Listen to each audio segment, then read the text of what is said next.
Ladies and gentlemen, today on the Fire Brett Brown podcast, I saw some improvements, but it was against a community college basketball team. I mean, let's call it what it is.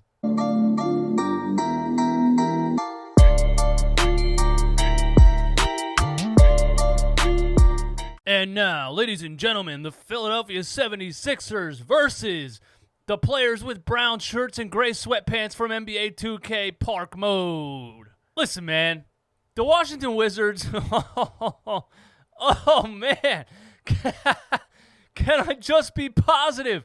For one victory, can I just be positive? The Washington Wizards with Bradley Beal and Davis Bertans are already horrible. Without them, they are easily the worst team in the league, maybe the worst team in the last 10 years. They are so bad.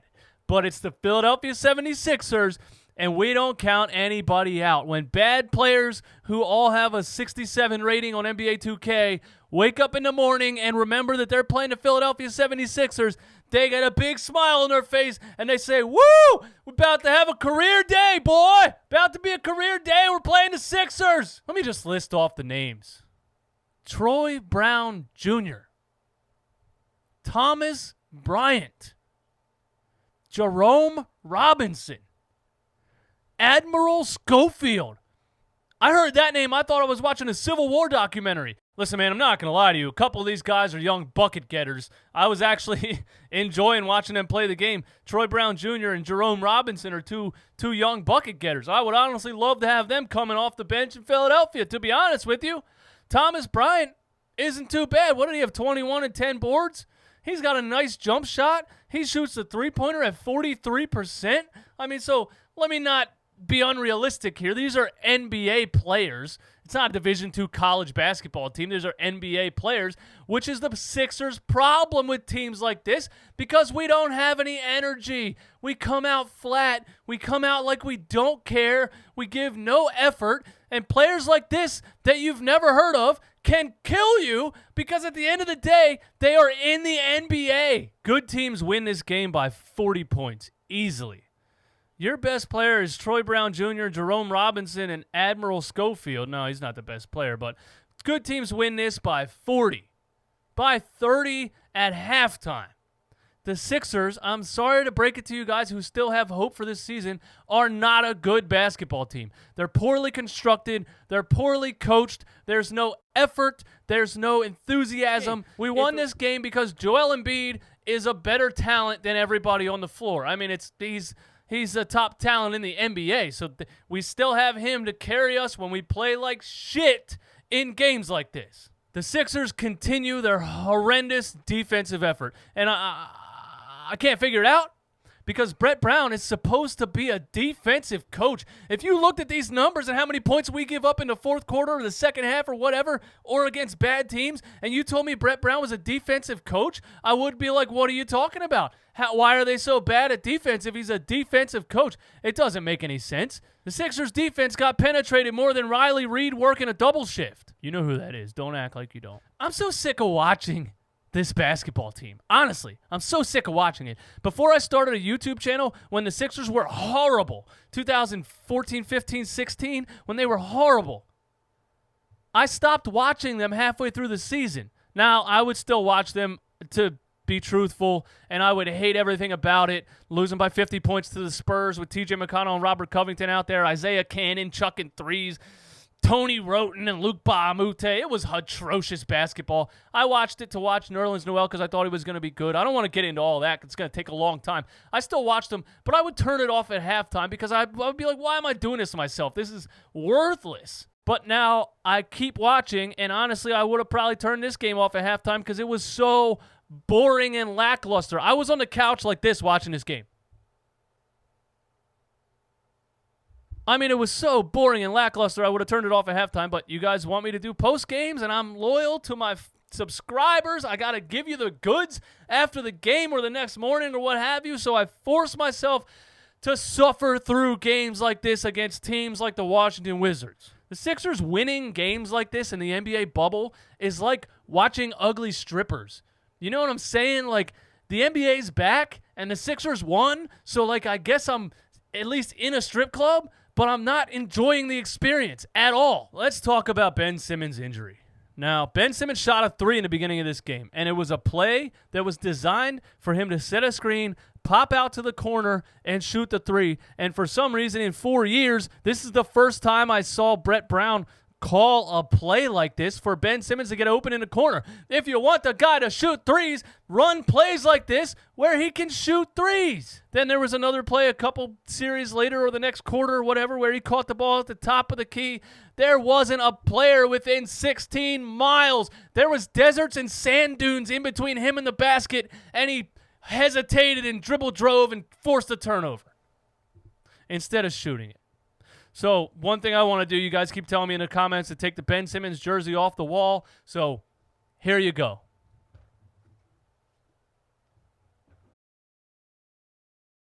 Only Iverson jerseys from now on. I don't have an Embiid jersey because I have a jersey curse and he's injury prone. And you can watch some of my other videos about my jersey curse. I feel like I'm going to buy one and he's going to get injured, so I will never have an Embiid jersey. I love the guy. But he's the only player on the floor that plays with passion and intensity. Allen Iverson played with passion and intensity. Nobody else on this team right now plays with any passion or any intensity. There was 0 Raul Neto minutes in this game. 0. In the words of my friend Greg Doucette, 0 Raul Neto minutes in this game. And it's just mind-boggling when you think about what is Brett Brown's process. Why does it take Brett Brown 3 games to realize who the better player is? Why does it take him this long? Everybody watching the game, everybody on Twitter that tweets me, follows me, interacts with me, follow me on Twitter at @IamDJEastwood. Everybody on Twitter knows who the better player is. Everybody I talk to about basketball seems to know who the better player is.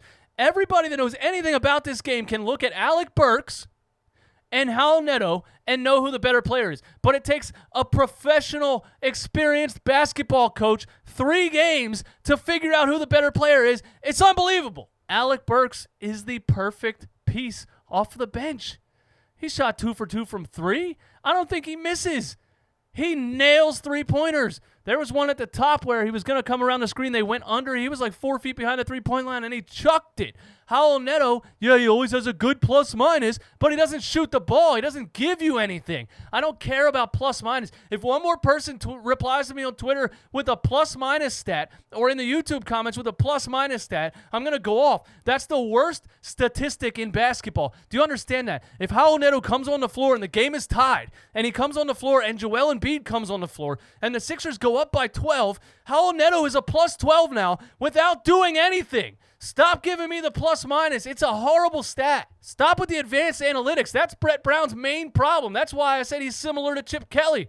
They overcomplicate everything because they think they're some kind of revolutionary genius with insane specific analytics, and they just don't. Just KISS, bro. Keep it simple, stupid. 5 players, point guard at the top, run pick and roll, set down screens. It's a simple game. Joel Embiid had 30 and 11. He's just an unstoppable force when there's no real experienced defensive center in the league. He's always going to average about 25 points a game because if he's not playing Marc Gasol or 2 or 3 of the other top defenders, he's unstoppable. So I expected Embiid to have that game, and I loved it at the end. But at the same time, I feel bad for the guy. He has to be down there and be like, and give it his all to beat the Washington Wizards without Bradley Beal and Davis Bertans. To beat the worst team in the league, he has to go give it his everything in the 4th quarter. This is not a championship team. When the Warriors were winning championships, Steph Curry and them sat these kind of games out. Joel Embiid has to be down there banging bodies, giving his all to beat teams like the Wizards. He looks frustrated. I've said before something has to change, but I already know now it's going to change. They're going to lose in the 1st or the 2nd round. Brett Brown's going to be fired. Elton Brand's going to realize all of the horrible decisions that he made with this roster. Big things are going to have to happen if Josh Harris knows anything about, I'm not going to say basketball because Josh Harris knows nothing about basketball, but if Josh Harris knows anything about making money, and he's a billionaire, I think he knows a little bit about making money, big changes are going to happen because season ticket holders will refuse to even re-up if they don't fire Brett Brown. I know it for a fact. Shake Milton is here to stay. Like I said, you guys trashed him. People trashed him. It was mainly in the Sixers Nation Facebook group. And if you're in the Sixers Nation Facebook group, don't even go in there, bro. I feel like it's a bunch of Flyers and Eagles and Phillies fans that like flip on the Sixers once every 6 years and try to make comments about it. They're so clueless about what's going on. They just say ridiculous stuff. And Shake Milton had one bad game and they trashed him and sent him back to the G League. And he's here to stay. He's the player that we need. He can shoot. He can dribble. He can pass. He can steal the ball. The steal and then the alley-oop to Ben was beautiful. He had a couple corner threes that were beautiful. He had a three at the end of the first half that was beautiful. Or first quarter, I don't remember, but he's just Shake Milton's great. A great find. A diamond in the rough, if you will. And I am just shocked, actually, that Brett Brown enjoys the guy because Brett Brown seems to hate anybody that can dribble and shoot the ball at a high percentage like Shake Milton. Korkmaz came in the game with Al Horford again, first man off the bench, had a couple decent plays, pump fake, baited a guy into three at the foul line. I was happy with it. You know, if Korkmaz is going to be the first guy off the bench, I guess I have to live with it. Nothing's going to change. We don't have any better players to come in off the bench. We don't have a Tyler Hero. We don't have elite bench players. We got Furkan Korkmaz and Al Horford. That's what we got. Speaking of Al Horford, 2 points in 29 minutes. 2 points in 29 minutes. $109 million. He scored 2 points in 29 minutes. If you would have told me this is what we would have, 5 years ago, you would have told me this is what the Sixers team is going to be like.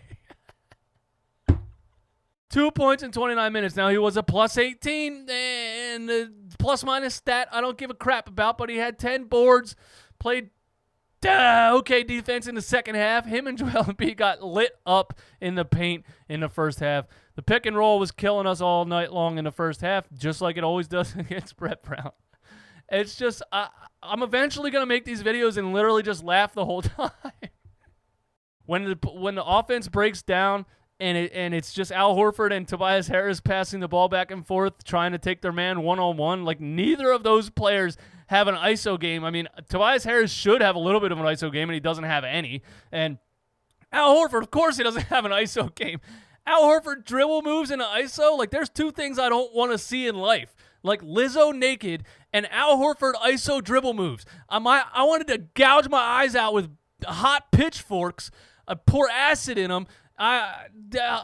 Bottom line with this game is the Sixers have no energy. They have no passion. And teams like this with young players that nobody's ever heard of have the potential to kill the Sixers because we just come out flat. I mean, am I going to see a different team when we play good teams? Is that what I'm going to see? That's probably what's going to happen. I'm probably going to see them suddenly turn into Christmas Day Bucks game Sixers. Suddenly turn into Clippers Sixers where Shake Milton dropped 39 points. Suddenly turn into Lakers Sixers where Ben Simmons had a 30-point triple-double and they beat the Lakers at home. I think that's what I'm going to see. They play so horrible against bad teams, and then watch. When we play the top teams in the East, suddenly everyone's going to get it together. We're going to start making shots, and everything's going to be better. And it's so frustrating. It's unexplainable. That's all I got, man. Honestly, I'm doing most of this off the top. I forgot what happened in most of the game because it was just so boring, and I just didn't really care about it a whole lot. I just wanted to give you some of my thoughts up here on the Fire Brett Brown podcast, and it's going to be called this until he is fired. And I'm getting some hats and shirts that say hashtag Fire Brett Brown. I have to get them custom made. I can't get them mass produced on like Teespring or something because I think anybody's name is copyright and they won't do a Fire Brett Brown t-shirt because Brett Brown is copyright, I guess. I don't know. Give me all your thoughts and opinions in the comments. Follow me on Twitter at IamDJEastwood. I tweet through all Sixers and Eagles games. Follow me on Instagram at IamDJEastwood if you want to see my stories, including my cat and my dog all day long. Hit the subscribe button on this channel if you want to see more videos like this after every Sixers and Eagles game. Hit the like button and hit the notification bell so you don't have to go searching on Twitter to try to find me when I post a video. You get a notification right on your phone. Ding! It's like your annoying girlfriend, except it's something you actually want to look at. You guys have a wonderful day. Peace!